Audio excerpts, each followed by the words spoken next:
പരിശുദ്ധമ്മ പ്രത്യക്ഷപ്പെട്ട ഈ അൾത്താരയിൽ വന്ന് സാക്ഷ്യം പറയാനായി ഞങ്ങൾക്കൊരവസരം തന്ന പരിശുദ്ധ അമ്മയ്ക്കും ഈശോ അപ്പച്ചനും കോടാനുകോടി ഞാൻ നന്ദി പറയുകയാണ്. ഞാൻ വന്നത് 2019 ഉടമ്പടി എടുത്തത്. എൻ്റെ പേര് സന്ധ്യ എന്നാണ്. ഇതെൻ്റെ മോള് സ്നേഹലക്ഷ്മി, മോൻ ജീവൻ. ഞങ്ങൾ തൃശ്ശൂരിൽ നിന്നാണ് വരുന്നത്. 2019 വരുമ്പോൾ നിങ്ങളെപ്പോലെ തന്നെ ഒരുപാട് വേദനകളായിട്ട് ഇവിടെ വന്നിരുന്ന് കരഞ്ഞു പോയ ഞാനാണ്. പക്ഷേ പരിശുദ്ധ അമ്മയുടെ ഉടമ്പടി വസ്തുക്കളുടെ എത്രമാത്രം വിലയുള്ള വസ്തുക്കളാണ് എന്ന് എൻ്റെ ജീവിതത്തിൽ തെളിയിച്ച് ഈ അൾത്താരയിൽ ഞാൻ ബഹുമാനപ്പെട്ട ജോസഫ് അച്ഛൻ പറയുന്നത് പോലെ ഇടിവെട്ട് സാക്ഷ്യം എന്നൊക്കെ പറയില്ലേ, അതുപോലെ ഞാൻ ഒരു പ്രാവശ്യം പറഞ്ഞ് യൂട്യൂബിൽ വന്നതാണ്. അതിനുശേഷവും നമ്മുടെ ഈ ഉടമ്പടി വസ്തുക്കൾ ബഹുമാനപ്പെട്ട ജോസഫ് അച്ഛൻ പറയുന്നത് പോലെ നമ്മൾ ഉപയോഗിക്കുകയാണ് എങ്കിൽ നമ്മുടെ ജീവിതത്തിലുള്ള എല്ലാ വേദനകളും മാതാവ് ഏറ്റെടുത്ത് ഒപ്പം നമ്മുടെ കൂടെ നിൽക്കും എന്നുള്ളതിനൊരു സാക്ഷിയാണ് ഞങ്ങൾ 3 പേരും ഈ അൾത്താരയിൽ ഇപ്പോൾ നിൽക്കുന്നത്. ഞാൻ എൻ്റെ മകൾ സ്നേഹ, അവൾക്ക് കിട്ടിയ അമ്മയുടെ അനുഗ്രഹം എന്താണെന്ന് മോള് പറയും. എൻ്റെ പേര് സ്നേഹ. ഞാൻ +2 പാസ്സായിട്ട് നഴ്സിങ്ങിനൊരു സീറ്റ് കിട്ടാൻ വേണ്ടി കുറേ അലഞ്ഞു. അവസാനം എനിക്ക് ട്രിവാൻഡ്രത്തൊരു സീറ്റ് കിട്ടി. അത് ട്രാൻസ്ഫർ വെച്ചപ്പോൾ അത് ലാപ്സായി പോവുകയും മാനസികമായി വളരെയധികം തളർന്നു പോയിട്ടാണ് ഇവിടെ ഉടമ്പടി എടുക്കാൻ വന്നത്. ഉടമ്പടി എടുത്തതിൻ്റെ ഫലമായി ഇവിടെ നിന്ന് ഇറങ്ങിയതിൻ്റെ 10 മിനിറ്റിനുള്ളിൽ എൻ്റെ അമ്മയുടെ ഫോണിലേക്ക് മെസ്സേജ് വന്നു. ഒരു കോളേജ്, കോയമ്പത്തൂരിലൊരു കോളേജിൽ നിന്നാണ് നഴ്സിങ്ങിന് സീറ്റ് ഉണ്ട്, എത്രയും വേഗം വന്ന് സീറ്റ് ഉറപ്പിച്ചോളാൻ പറഞ്ഞു. പിറ്റേ ദിവസം തന്നെ ഞങ്ങൾ പോയി, ഞാനും അച്ഛനും അമ്മയും പോയി സീറ്റ് ഉറപ്പിച്ചു. പിന്നെ അവിടെ തന്നെ പഠിക്കാൻ തുടങ്ങി. അപ്പം ഞാൻ പ്രാർത്ഥിക്കുന്നുണ്ട്, നോർമലി പ്രാർത്ഥിക്കണ പോലെയാണ് പ്രാർത്ഥിക്കണത്. ഫസ്റ്റ് ഇയർ എക്സാം വന്നു. നല്ല കോൺഫിഡൻസ് ആണ്, എങ്ങനെയായാലും പാസ്സാവും എന്നുള്ള കോൺഫിഡൻസിൽ പ്രാക്ടിക്കൽസ് ആണെങ്കിലും എല്ലാം ചെയ്തു. എക്സാം റിസൾട്ട് എക്സാമിൻ്റെ അന്ന് തലേദിവസം ഒരു കുട്ടി എൻ്റെ കൂടെ ഹെൽപ്പ് ചോദിച്ചു, പഠിക്കാൻ ഒന്ന് ഹെൽപ്പ് ചെയ്യുമെന്ന് ചോദിച്ചു. ആ ഹെൽപ്പ് ചെയ്യാമല്ലോ എന്ന് പറഞ്ഞാൽ ഞങ്ങൾ രാത്രി 4:30 വരെ, പുലർച്ചെ 4:30 വരെ ഇരുന്നിട്ടാണ് ഞാൻ ആ സബ്ജക്റ്റ് പഠിച്ചത്. റിസൾട്ട് വന്നന്ന് എല്ലാവരും പേടിച്ച് നടക്കാൻ, ഞാൻ ഭയങ്കര കൂളായി, എന്തോ ഭയങ്കര അഹങ്കാരത്തിൽ നടന്നു. റിസൾട്ട് വന്നു, ഒരു സപ്ലി. ഞാൻ പഠിപ്പിച്ച സബ്ജക്റ്റാണ് എനിക്ക് സപ്ലി വരുന്നത്. ഞാൻ പഠിപ്പിച്ച കുട്ടിക്ക് ഡിസ്റ്റിങ്ഷനും ഞാൻ 2 മാർക്കിന് ഫെയിലാവും ചെയ്തു. അന്ന് ഞാൻ മാനസികമായി തളർന്നതിന് ഞാൻ വീട്ടിലേക്ക് വിളിച്ച് പറയണു, കരയലായി, കോഴ്സ് ഡ്രോപ്പ് ചെയ്യലായി. എൻ്റെ വാശിയും ദേഷ്യമൊക്കെ അങ്ങ് എക്സ്ട്രീമിലേക്ക് പോയി, ആർക്കും പിടിച്ചാൽ കിട്ടാത്ത ഒരു സിറ്റുവേഷനിലേക്കൊക്കെ എത്തി. ലാസ്റ്റ് അമ്മ പറഞ്ഞു, നീ പ്രാർത്ഥിച്ചോ, നീ അടുത്ത എക്സാമിന് പാസ്സാവും, ഉടമ്പടി വസ്തുക്കൾ ഉപയോഗിച്ചോ എന്ന് പറഞ്ഞു. സ്ഥിരവും കാലത്ത് എണീക്കും, പ്രാർത്ഥിക്കും, വൈകിട്ടും പ്രാർത്ഥിക്കും. കുട്ടികളൊക്കെ ചോദിക്കും, നീ എങ്ങനെ ഈ കാലത്ത് എണീറ്റ് പ്രാർത്ഥിക്കണേ എന്നൊക്കെ ചോദിക്കും. ഒരാളോടും ഒന്നിനോടുള്ള ഒരു റെസ്പോൺസ് കൊടുക്കാനുള്ള മാനസികാവസ്ഥ എനിക്കുണ്ടായിരുന്നില്ല. എക്സാം എഴുതി, സപ്ലിയുടെ റിസൾട്ട് വന്നു, ഞാൻ പാസ്സായി. അന്ന് മുതൽ ഈ നിമിഷം വരെ ഞാൻ ഉടമ്പടി വസ്തുക്കൾ ഉപയോഗിക്കാനാണെങ്കിലും പത്രം വിതരണം ചെയ്യാനാണെങ്കിലും മുടങ്ങിയിട്ടില്ല. സെക്കൻഡ് ഇയർ എക്സാം വന്നു, എക്സാം എഴുതി, പാസ്സായി.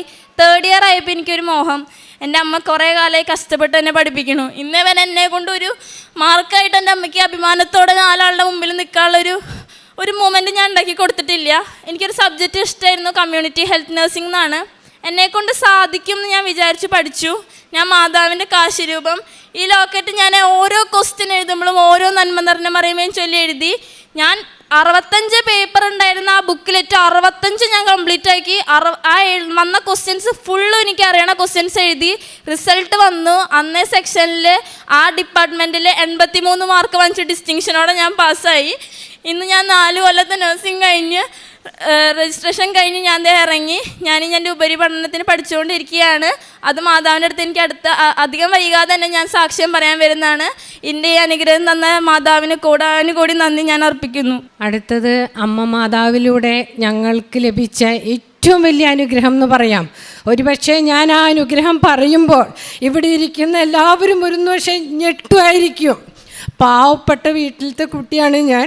എൻ്റെ ഹസ്ബൻഡ് ഒരു പെയിൻറ്ററാണ്. എൻ്റെ മകനാണ് ഇത് ജീവൻ.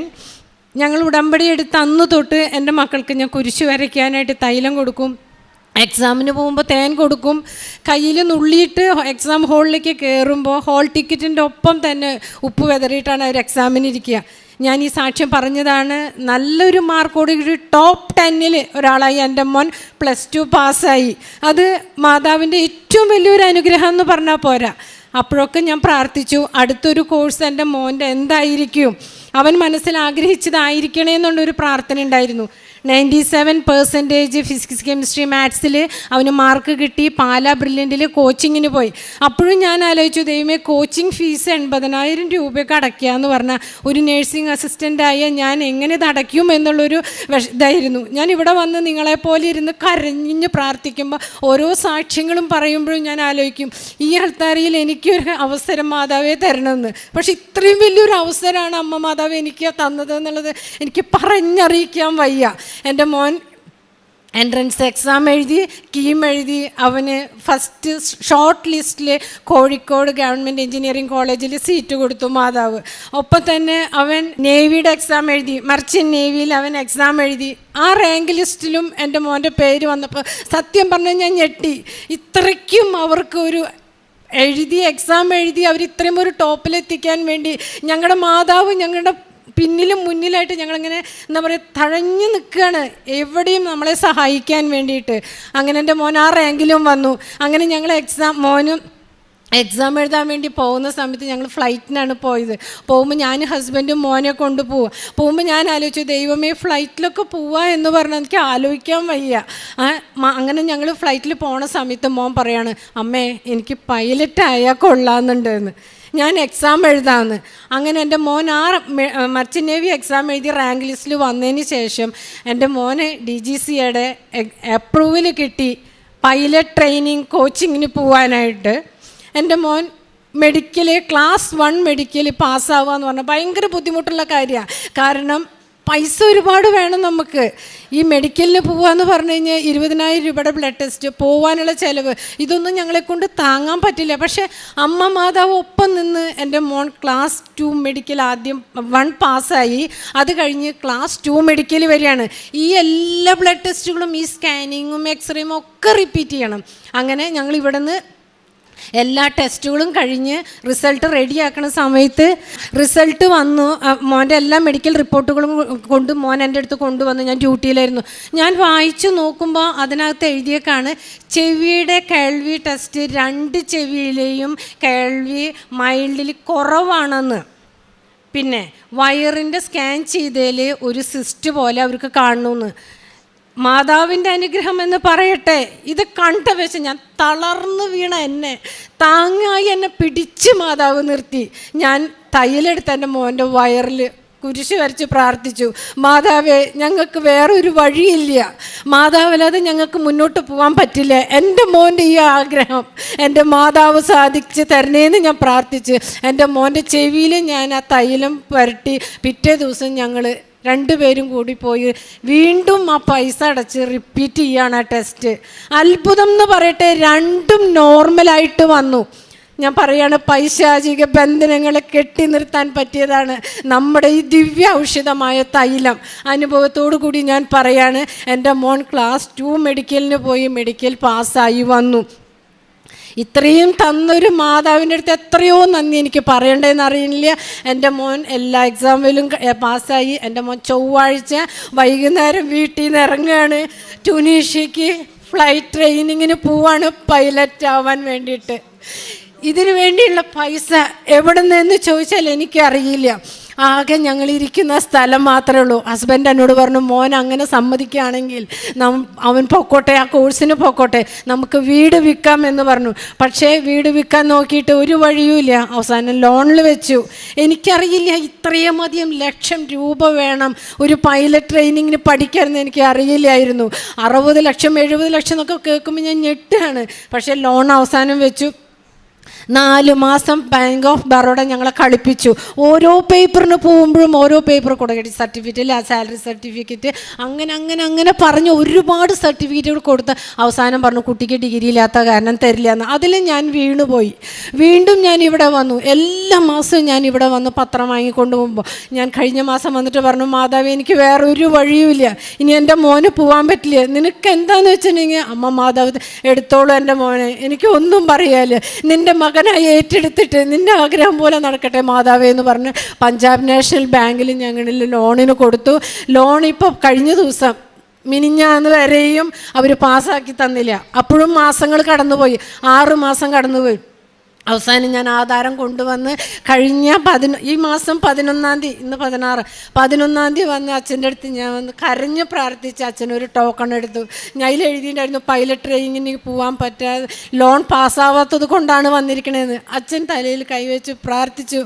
ബഹുമാനപ്പെട്ട ജോസഫ് അച്ഛൻ ഈ അൾത്താരയിൽ അമ്മ മാതാവിനെ കണ്ടില്ലായിരുന്നു എങ്കിൽ നമ്മൾക്കൊന്നും ഇങ്ങനെ വന്നിരുന്ന് പ്രാർത്ഥിക്കാൻ പറ്റില്ല. ഇവിടുന്ന് ഞാൻ വീട്ടിൽ ചെല്ലുമ്പോഴേക്കും മെയിൽ വന്നിരിക്കുകയാണ്, 50 ലക്ഷം രൂപ എൻ്റെ മോന് പഠിക്കാൻ വേണ്ടി ലോൺ പാസ്സായി. യേശുവേ നന്ദി, അമ്മ മാതാവേ കോടാനുകൂടി നന്ദി ഞാൻ പറയാണ്. അതിൻ്റെ പിന്നാലെ എൻ്റെ മോന് വിസയും വന്നു, എൻ്റെ മോന് ടിക്കറ്റും വന്നു, എൻ്റെ മോൻ പോവാണ്. പത്രം വന്ന് എല്ലാ മാസവും ഇവിടെ വന്ന് 3 കെട്ട് പത്രമാണ് വാങ്ങിക്കാറ്. ഒരു പ്രാവശ്യം സാക്ഷ്യം കേട്ടപ്പോൾ ഒരു ചേച്ചി പറയണ്ടായി, ഞാൻ പത്രത്തിൻ്റെ അളവ് കൂട്ടാൻ കാരണം അമ്മ മാതാവ് ഞങ്ങൾക്ക് തരുന്ന അനുഗ്രഹങ്ങളുടെ അളവ് കൂട്ടിയ കാരണമാണ്. അത് കേട്ട തൊട്ട് പിറ്റത്തെ മാസം തൊട്ട് ഞാൻ ഇതുവരെ മുടക്ക് വരുത്തിയിട്ടില്ല. ഈ മാസത്തെയും ഞാൻ 11-ാം തീയതി വന്ന് 7 കെട്ട് പത്രം വാങ്ങി കൊണ്ടുവന്ന് പത്രത്തിൻ്റെ മുകളിൽ തൈലം വെച്ച് കുരിശ് വരച്ച് പ്രാർത്ഥിച്ച്, പറ്റുകയാണെങ്കിൽ ഒരു വചനം ഒരു കഷ്ണം പേപ്പറിൽ എഴുതി അതിൽ സ്റ്റേപ്ലർ ചെയ്ത് പിറ്റേ ദിവസം തന്നെ പരമാവധി അത് കൊടുത്തു തീർക്കും. ഒരേ ഒരു വാക്ക് മാതാവിനോട് പറയുള്ളൂ, മാതാവ് ഇത് എവിടെ കൊടുക്കണം, എങ്ങനെ കൊടുക്കണമെന്ന് എനിക്കറിയില്ല, മാതാവ് എനിക്കിത് ആവശ്യമുള്ളവരെ എനിക്ക് കാണിച്ചു തന്ന്, വെയിലായാലും മഴയായാലും ഞാൻ എൻ്റെ 2 മക്കളും കൂടി പോയി ആ പത്രം മുഴുവൻ കൊടുത്തു തീർക്കും. ബുധനാഴ്ച ദിവസം എന്നുണ്ടെങ്കിൽ ഞാൻ ഡ്യൂട്ടീനെ അഡ്ജസ്റ്റ് ചെയ്തിട്ട് കാലത്ത് 7 മണിയാവുമ്പോഴേക്കും ഞങ്ങൾക്ക് 3 വണ്ടി കയറി പോകണം. ഞങ്ങളുടെ ഓർഫണേജിലേക്ക് പോയി ഈ അനാഥ മക്കളെ കുളിപ്പിച്ച് അവർക്ക് ഭക്ഷണം കൊടുത്തിട്ട് ഇതുവരെയും മുടക്ക് വന്നിട്ടില്ല, ഞങ്ങളത് ചെയ്യും. പിന്നെ എല്ലാ ആഴ്ചയിലും ഒരു ദിവസം പൊതിച്ചോറുണ്ടാക്കിയിട്ട് വീട്ടിലുണ്ടാക്കിയിട്ട് കൊടുക്കും. അതെന്നാൽ കഴിയാവുന്നതേ ഞാൻ കൊടുക്കുള്ളൂ. പിന്നെ ആരെങ്കിലും മരുന്ന് വാങ്ങിക്കാനോ എന്തിനെങ്കിലും ഒരു സഹായം ചോദിക്കുന്നു, അല്ലെങ്കിൽ മുറിവ് വെച്ച് കെട്ടാനോ മരുന്നിനോ പൈസ ഇല്ല എന്ന് പറയുകയാണെങ്കിൽ എന്നെക്കൊണ്ട് പറ്റാവുന്ന സഹായങ്ങൾ അമ്മ മാതാവ് എങ്ങനെയെങ്കിലും എനിക്കത് സാധിച്ച് തന്ന് ഞാൻ അവർക്ക് ഇന്നീ നിമിഷം വരെയും കൊടുത്തിട്ടുണ്ട്. ഏറ്റവും വലിയൊരു അനുഗ്രഹം അമ്മ മാതാവിൻ്റെ നേർച്ച വസ്തുക്കളാണ് എന്ന് ഇനിയും ഞാൻ നിങ്ങളോട് പറയും. നിങ്ങൾ ഓരോരുത്തരും ഉടമ്പടി പുതുക്കി നിങ്ങളുടെ നേർച്ച വസ്തുക്കൾ ഉപയോഗിച്ച് ഈ അൾത്താരയിൽ വന്ന് അമ്മ മാതാവിൻ്റെ നമുക്ക് കിട്ടിയിട്ടുള്ള അനുഗ്രഹങ്ങൾ സാക്ഷ്യമാക്കി പറയണേന്ന് ഞാൻ പ്രാർത്ഥിക്കുകയാണ്. എന്നെ ഇവിടെ നിർത്തിയ അമ്മ മാതാവിനും ഈശോപ്പിനും കോടാനുകോടി നന്ദി ഞാൻ പറയുന്നു. ഹബക്കുക്ക് 1:5 ജനതകളുടെ ഇടയിലേക്ക് നോക്കി വിസ്മയഭരിതരാകുവിൻ. പറഞ്ഞാൽ വിശ്വസിക്കുവാനാവാത്ത ഒരു പ്രവൃത്തി നിങ്ങളുടെ നാളുകളിൽ ഞാൻ ചെയ്യാൻ പോകുന്നു. സന്ധ്യ എന്ന ഈ അമ്മയും 2 മക്കളും ഉടമ്പടി ജീവിതത്തിൽ ലഭിച്ച വലിയ ദൈവാനുഭവങ്ങളെ ഈ അൾത്താരയിൽ സാക്ഷ്യപ്പെടുത്തുകയാണ്. ഇവർ 3 പേരും കൃപാസനം അമ്മയുടെ ഉടമ്പടി എടുത്ത് ജീവിക്കുന്നവരാണ്. സന്ധ്യ എന്ന ഈ സഹോദരി 12 തവണ ഉടമ്പടി പുതുക്കി, മോള് 9 തവണ ഉടമ്പടി പുതുക്കി, മോൻ 8 തവണ ഉടമ്പടി പുതുക്കി. ഒരു അക്രൈസ്തവ കുടുംബമാണെങ്കിലും എത്ര കണ്ട് അമ്മയുടെ തിരുനടയിൽ ശരണപ്പെട്ട് പ്രാർത്ഥിക്കുകയും ജീവിക്കുകയും ചെയ്യുന്നുവെന്ന വാക്കുകളിലൂടെ അവർ സാക്ഷ്യപ്പെടുത്തുകയാണ്. മോൻ സംസാരിക്കാതിരുന്നതിൻ്റെ കാരണം അവൻ അമ്മ മാതാവിനോട് ഒരു വാക്ക് കൊടുത്തിട്ടുണ്ട്, പൈലറ്റിൻ്റെ യൂണിഫോം അണിഞ്ഞ് മാത്രം അൾത്താരയിൽ അമ്മയുടെ സാക്ഷ്യം പറയണമെന്ന്. അതുകൊണ്ടാണ് മകന് ഇന്ന് സംസാരിക്കാതിരുന്നത്. മകൻ സാക്ഷ്യകൂടാരത്തിൽ എന്നോട് പങ്കുവെച്ചത് 10ാം ക്ലാസ് വരെ അവനൊരു ആവറേജ് സ്റ്റുഡൻ്റ് ആയിരുന്നു. ഒരു 70% അതിന് താഴെ മാത്രം മാർക്ക് വാങ്ങിയിരുന്ന ഒരു മകനായിരുന്നു അവൻ. ആ കാലത്തിലാണ്, അതിനുശേഷം +1 എടുക്കുമ്പോഴാണ് അവൻ വന്ന് ഉടമ്പടി അമ്മയോടൊപ്പം ചേർന്ന് എടുത്തു തുടങ്ങുന്നത്. ഉടമ്പടി എടുത്തപ്പോഴാണ് എങ്ങനെ പഠിക്കണം എന്നവന് മനസ്സിലായത്. അവൻ പറയുന്നുണ്ട്, ഓരോ വിഷയത്തിൻ്റെയും ഞാൻ വായിച്ചു പോകുമ്പോൾ അതിൻ്റെ മുഴുവൻ അർത്ഥവും മനസ്സിലാവുന്ന രീതിയിൽ എനിക്ക് അമ്മ മാതാവിൻ്റെ പാഠഭാഗങ്ങൾ ശരിക്കും മനസ്സിലാക്കി തന്നു. അതിലേക്ക് ചേരുന്ന ഒരിടത്ത് എൻ്റെ പഠനം കുറച്ചുകൂടി തീവ്രമാക്കുവാനുള്ള അവസരങ്ങളും ഒരുക്കി തന്നു. ഞാൻ അവനോട് ചോദിച്ചു, നീ ഇതിനെന്താ ചെയ്തുകൊണ്ടിരുന്നത്? ഉടനെ പറഞ്ഞ്, ഞാൻ രാവിലെ എഴുന്നേറ്റ് ഞാൻ പ്രത്യക്ഷീകരണ പ്രാർത്ഥന മുടങ്ങാതെ ചൊല്ലുമായിരുന്നു. അതോടൊപ്പം എപ്പോഴൊക്കെ പഠിക്കുമോ പഠിക്കുന്നതിന് അല്പം മുമ്പ് ഞാൻ ഉടമ്പടി തേനെടുത്ത് എൻ്റെ നാവിലൊന്ന് അല്പനേരം വെച്ച് അത് ഉള്ളിലേക്ക് കഴിച്ചിട്ടാണ് ഞാൻ പഠിച്ചുകൊണ്ടിരുന്നത്. ചില നേരങ്ങളിൽ സന്ധ്യക്കിരുന്ന് പഠിച്ചാൽ 10 മണി മുതൽ വെളുപ്പിന് 4 മണി വരെ ഞാൻ പഠിക്കും. രാവിലെ 5:30 ഞാൻ പഠിച്ചു തുടങ്ങിയാൽ വേണമെങ്കിൽ 8 മണി 9 മണി വരെ പഠിക്കും. 4 മണിക്കൂർ ഉറങ്ങിയും എനിക്ക് പഠിക്കുവാൻ പറ്റുമായിരുന്നു ഒരു ദിവസമൊക്കെ. കാരണം അമ്മ മാതാവിൻ്റെ കൂടെ നിന്ന് എൻ്റെ പാഠഭാഗങ്ങൾ ഓരോന്നും അതിൻ്റെ ആഴത്തിന് മനസ്സിലാക്കും വിധം എന്നെ സഹായിച്ചു കൊണ്ടിരുന്നു. ഉടമ്പടിയിൽ വന്നതിന് ശേഷം എനിക്ക് ലഭിച്ച പരിശുദ്ധാത്മാവിൻ്റെ വെളിച്ചമാണ് എൻ്റെ പഠന മേഖലയിൽ വന്ന ഗൗരവമുള്ള ഈ മാറ്റം. അതുകൊണ്ട് എനിക്ക് +2 ഒരു വിഷയത്തിന് മാത്രമാണ് 1 മാർക്ക് കുറഞ്ഞു പോയത്. ബാക്കി ഫുൾ മാർക്കോടുകൂടി എൻ്റെ +2 വിജയിക്കുവാൻ എനിക്ക് സാധിച്ചു. എൻ്റെ കഴിവല്ല, എൻ്റെ ബുദ്ധിശക്തിയല്ല, ഞാൻ അന്ന് വരെ പഠിച്ച് ശീലിച്ച രീതികളുമല്ല, ഉടമ്പടിയിലൂടെ അമ്മ മാതാവ് എനിക്ക് നൽകിയ വലിയൊരു സഹായവും കൃപയുമായിരുന്നു. ഞാൻ എഴുതുന്ന ഓരോ പരീക്ഷകളിലും എൻ്റെ കൂടെ നിന്ന് അമ്മ മാതാവ് എന്നെ സഹായിച്ചു കൊണ്ടിരുന്നു. ഓരോ പരീക്ഷയ്ക്ക് ഞാൻ ഉടമ്പടിയുടെ കാശുരൂപം കൊണ്ടാണ് ഞാൻ പോയിക്കൊണ്ടിരുന്നത്. ഒരിക്കൽ പോലും എനിക്കൊരു പരിഭ്രമവും തോന്നിയിട്ടില്ല. ഓരോ ചോദ്യത്തെയും ഏറ്റവും നന്നായി എനിക്ക് അത് പങ്കെടുക്കുവാനായിട്ട് സാധിച്ചു കൊണ്ടിരുന്നു. അമ്മ സൂചിപ്പിച്ചതുപോലെ വിമാനത്തിൽ യാത്ര ചെയ്യുമ്പോഴാണ് അവന് പൈലറ്റാകണം എന്നൊരാഗ്രഹം ആദ്യമായി ഉദിക്കുന്നത്. നേരത്തെ ആലോചിക്കുന്നുണ്ട്, എങ്കിലും അത്ര തീവ്രമായി അത് മാറിയിരുന്നില്ല. അങ്ങനെയാണ് മകൻ പൈലറ്റിൻ്റെ പരീക്ഷ DGC പരീക്ഷയ്ക്ക് വേണ്ടി അതിൻ്റെ ക്ലിയറൻസിന് വേണ്ടി പോകുന്നത്. അപ്പോൾ കുടുംബത്തിന് അറിയില്ല എന്ത് ചിലവുണ്ട്, എങ്ങനെയായി തീരും, മറ്റൊരു കോഴ്സ് എന്ന് മാത്രമേ കരുതിയുള്ളൂ. പക്ഷേ അതിൻ്റെ ഓരോ കാര്യവും മുന്നോട്ട് പോകുമ്പോഴാണ് എത്ര വലിയ ചിലവേറിയതാണ്, ഒരു സാധാരണ കുടുംബത്തിന് താങ്ങാനാവാത്തതാണ് ഈ വിഷയമെന്ന് തിരിച്ചറിയുന്നത്. എങ്കിലും ഈ അമ്മ പറയുന്നത് പോലെ എൻ്റെ ആശ്രയം മുഴുവനും, എൻ്റെ ആസ്തി മുഴുവനും, എൻ്റെ ജീവിതം മുഴുവനും ഞാൻ കൃപാസനം അമ്മയുടെ തിരുനടയിൽ കൊടുത്തതാണ്. അതുകൊണ്ട് ഞങ്ങളുടെ ദാരിദ്ര്യത്തെക്കുറിച്ചോ ഇല്ലായ്മയെക്കുറിച്ചോ അല്ല, ദൈവത്തിന് ഇടപെട്ട് നൽകുവാനാകുന്ന വലിയ കാര്യങ്ങളെക്കുറിച്ച് മാത്രമേ ഞങ്ങൾ ആഗ്രഹിച്ചിട്ടുള്ളൂ. ഞങ്ങൾക്കതിൽ മാത്രമാണ് എന്നും ഉറപ്പുണ്ടായിരുന്നത്. അതുകൊണ്ട് ഭർത്താവും സഹോദരിയും കൂടി വീട് വേണമെങ്കിൽ വിറ്റേക്കാം, മക്കൾ പഠിക്കട്ടെ, അവർ പഠിച്ച് ഒരു കരയെത്തുന്നത് വരെ വാടക വീട്ടിൽ നമുക്ക് താമസിക്കാം, അവരാ തീരുമാനമെടുത്ത് മുന്നോട്ട് പോവുകയാണ്. ഒരു ആഗ്രഹിക്കുന്നൊരു വില കിട്ടാത്ത വിധത്തിൽ ഇങ്ങനെ നിൽക്കുന്നു. അപ്പോഴാണ് അമ്മയുടെ തിരുനടയിൽ വന്ന് നിരന്തരം ഇങ്ങനെ ഈ ഒരു നിയോഗം വെച്ച് നിലവിളിയോടുകൂടി പ്രാർത്ഥിക്കുന്നത്. ആരൊക്കെ അമ്മയുടെ തിരുനടയിൽ വന്ന് കണ്ണീരോടുകൂടി കുടുംബത്തെ കൊടുത്ത്, പ്രശ്നത്തെ കൊടുത്ത്, ജീവിതത്തെ കൊടുത്ത് പോകുന്നുണ്ടോ, അമ്മ അത് ഏറ്റെടുത്ത് നമ്മളെ സഹായിച്ചു കൊണ്ടിരിക്കും. അനേക മക്കൾ ഇവിടെ കണ്ണീരുമായി വരുന്നവർ ഈ അൾത്താരയിൽ ആവർത്തിക്കുന്നുണ്ട്, എൻ്റെ കണ്ണീര് അമ്മ മാതാവ് ഇന്ന് കരുതലിൻ്റെ, സ്നേഹത്തിൻ്റെ, അനുഗ്രഹത്തിൻ്റെ അനുഭവമാക്കി മാറ്റിയെന്ന്. മകൻ്റെ ആ പൈലറ്റിന് വേണ്ടിയുള്ള പരിശ്രമം മുന്നോട്ട് പോയി. മെഡിക്കലിന് ചെന്നു, അവന് വേണ്ട സർട്ടിഫിക്കറ്റ് കിട്ടുന്നില്ല. 2 കേൾവിക്ക് കുറവ് വരുന്നു, ഒപ്പം ഉള്ളിലൊരു തടിപ്പ് വരുന്നു. ഇത് രണ്ടും സ്കാനിങ്ങിൽ കാണുന്നത് കൊണ്ട്, അവരെ ടെസ്റ്റിൽ തെളിയുന്നത് കൊണ്ട് ഫിറ്റ്നസ് കൊടുക്കുന്നില്ല.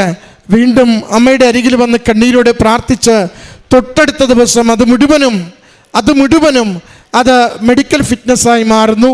സഹോദരി പറയുന്നുണ്ട്, ഉടമ്പടി തൈലം കൊണ്ട് കുരിശടയാളം വരച്ച് വിശ്വാസ പ്രമാണം ചൊല്ലി ശരീരത്തിന് എന്തൊക്കെയാണോ ദോഷകരമായിട്ടുള്ളത് അത് മുഴുവനും മാറ്റിത്തരുവാനായി വിശ്വാസത്തോടെ പ്രാർത്ഥിച്ചു വന്ന അത് മെഡിക്കൽ ഫിറ്റ്നസ് കിട്ടിക്കഴിയുമ്പോഴാണ് ഇനി അടുത്തത് ഇതിനു വേണ്ടി അടയ്ക്കേണ്ട തുകയെക്കുറിച്ച് കേൾക്കുന്നത്. 210 മണിക്കൂർ ഫ്ലൈ ചെയ്യണം, അതിന് ടുണീഷ്യയിൽ പോകണം, അതിന് 50-60 ലക്ഷം രൂപയുടെ ചിലവുണ്ട്. എത്ര നോക്കിയിട്ടും കയ്യെത്താത്ത ഒരു വല്ലാത്ത ഭാരം പോലെ മാറുമ്പോഴാണ് ഈ മാതാവിൻ്റെ അരികിൽ വീണ്ടും നിയോഗം കൊടുക്കുന്നത്. കുറേ നാൾ ബാങ്കിൻ്റെ പുറകെ നടന്നു, ബാങ്കുകാർ ഒന്നും സഹായിക്കുന്നില്ല. അമ്മയുടെ അരികിൽ വന്ന് ഉടമ്പടി പുതുക്കി കണ്ണീരോടെ ആ നിയോഗം കൊടുത്ത് അമ്മയുടെ കരങ്ങളിൽ മകനെ ഏൽപ്പിക്കുന്നു എന്ന് പറഞ്ഞാണ് പുറത്തേക്ക് പോവുക. സഹോദരി പറഞ്ഞു, അന്ന് രാത്രി 50 ലക്ഷം രൂപയുടെ ലോൺ അനുവദിക്കുന്നു, ബാക്കിയെല്ലാം ശരിയാവുന്നു. 2 ദിവസം കഴിഞ്ഞ് മകൻ അതിൻ്റെ പഠന പൂർത്തീകരണത്തിന് വേണ്ടി വിദേശത്തേക്ക് പോവുകയാണ്. പ്രിയമുള്ളവരെ, ഇതാണ് നമ്മൾ വലിയ കാര്യങ്ങളെന്ന് പറയുക. ഒരിക്കലും കയ്യിൽ ഒതുങ്ങാത്ത വിഷയങ്ങൾ, എത്ര കൂട്ടിയാലും ജീവിതത്തോട് ചേരാത്ത അത്രയും സമ്പത്തും അത്രയും കാര്യങ്ങളുമുള്ളപ്പോൾ ആശ്രയം മനുഷ്യന് അസാധ്യമായത്, സഹായിക്കുവാൻ ആരും കൂടെ ഇല്ലാത്തപ്പോൾ എൻ്റെ അമ്മ മാതാവ് തിരുക്കുമാരനോട് പറഞ്ഞ് എനിക്കെന്താണോ ആവശ്യം അത് നിശ്ചയം നേടിത്തരുമെന്ന് ഉറപ്പോടുകൂടി സംശയമില്ലാതെ സമർപ്പിക്കുക. ഉടമ്പടിയുടെ നിയോഗം സംശയമില്ലാതെ സമർപ്പിക്കുവാനുള്ളതാണ്. അതിവേഗത്തിൽ അത് അനുഗ്രഹമായി മാറിക്കൊണ്ടിരിക്കും. അതാണ് അമ്മ മകനെക്കുറിച്ച് പറഞ്ഞ സാക്ഷ്യം. മകൾ സൂചിപ്പിച്ചത്, അവളൊരു ആവറേജ് സ്റ്റുഡൻറ്റ്. അവൾ നഴ്സിങ്ങിന് വേണ്ടി ആദ്യം പ്രവേശനം കിട്ടാതെ വേദനിച്ചു. പ്രവേശനം കിട്ടിയപ്പോൾ കഴിവിൽ ആശ്രയിച്ച് പരീക്ഷ എഴുതി. അവൾ പഠിപ്പിച്ച കുഞ്ഞ് ജയിച്ചപ്പോഴും അവൾ ആ വിഷയത്തിന് തോറ്റുപോകുന്നു. അങ്ങനെയാണ് അവൾ വന്ന് ഉടമ്പടി എടുക്കുക. 9 തവണ ഇപ്പോഴവൾ ഉടമ്പടി പുതുക്കിയിട്ടുണ്ട്. അന്നു മുതൽ രണ്ടാമത് എഴുതിയ പരീക്ഷ മുതൽ ഈ അവസാന കാലം വരെയും അവൾ ഡിസ്റ്റിങ്ഷനോടുകൂടി നഴ്സിംഗ് വിജയിക്കുവാൻ അമ്മ മാതാവ് അവളെ കൈപിടിച്ച് നടത്തി സഹായിച്ചു. ഇപ്പോൾ മറ്റൊരു പഠനം അതിൻ്റെ അവസാന ഘട്ടത്തിലാണ്, B2. അത് കഴിയുമ്പോൾ അവൾ ബാക്കി സാക്ഷ്യം ഇവിടെ മുഴുവിപ്പിക്കും. ഈ കുടുംബം അമ്മയുടെ തിരുനടയിൽ നിന്ന് തുടർച്ചയായി ലഭിക്കുന്ന ദൈവാനുഭവങ്ങളെ, അമ്മയിലൂടെ ലഭിക്കുന്ന വലിയ അനുഗ്രഹങ്ങളെ സാക്ഷ്യപ്പെടുത്തുന്നു. പ്രിയമുള്ളവരെ, നേർച്ച വസ്തുക്കൾ ഓരോ തവണയും ജോസഫ് അച്ഛൻ വിശുദ്ധ കുർബാന കഴിഞ്ഞ് പ്രത്യേകമാവിധം പ്രാർത്ഥിച്ചാശീർവദിച്ച് അത് നമുക്ക് അനുഭവമാകുന്നതിന് വേണ്ടി, വിടുതലാകുന്നതിന് വേണ്ടി, സൗഖ്യമാകുന്നതിന് വേണ്ടി, വഴി തുറക്കുന്നതിന് വേണ്ടി നമുക്കത് കൈമാറുന്നതാണ്. അതുകൊണ്ട് തന്നെ വിശ്വാസത്തോടെ അവ പ്രയോഗിക്കുമ്പോൾ വലിയ അത്ഭുതങ്ങൾക്കത് കാരണമാകും. ഉടമ്പടിയിൽ ജീവിക്കാം. ഉടമ്പടി നമ്മുടെ ജീവിതങ്ങളെ കൂടുതൽ വലിയ അനുഗ്രഹങ്ങളിലേക്ക് നയിക്കട്ടെ. ഈ കുടുംബത്തിൽ ലഭിച്ച ഈ അനുഭവങ്ങൾക്ക് അമ്മ മാതാവിനും തിരുക്കുമാരനും കരങ്ങളടിച്ച് നന്ദി പറഞ്ഞ് ഈ സാക്ഷ്യം സമർപ്പിക്കും.